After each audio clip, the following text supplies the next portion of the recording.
When we issued our last statement, the pandemic had just started and September seemed so far away. We were committed to leading the recovery of our city through our annual arts festival. Since then, we've seen unprecedented change, an upheaval unparalleled in most of our living memories.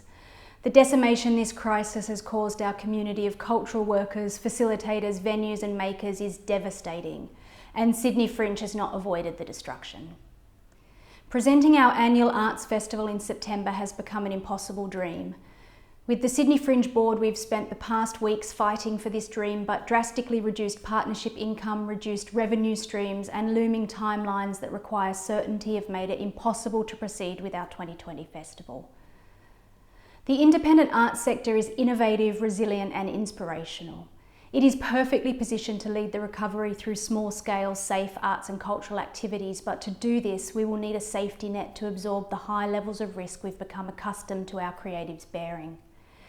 Every independent production you buy a ticket to has been made on the goodwill of producers, performers, and independent venues who share financial risk of its creation and presentation, ordinarily happy to gamble to make a work of meaning and excellence.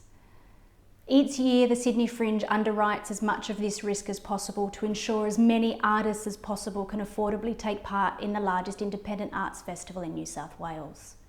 We do this by activating space, subsidising venue hire, providing producer and tech support, venue matching, marketing, commissioning new work, and by doing everything we possibly can to remove barriers to entry. This year, due to the financial impacts to our organisation from this crisis, we are unable to support our artists in the way we know they need.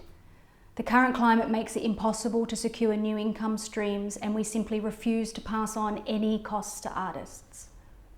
So we now look to how we can best help our sector over the coming months in other ways. After all, there's so much more to Sydney Fringe than our amazing annual festival.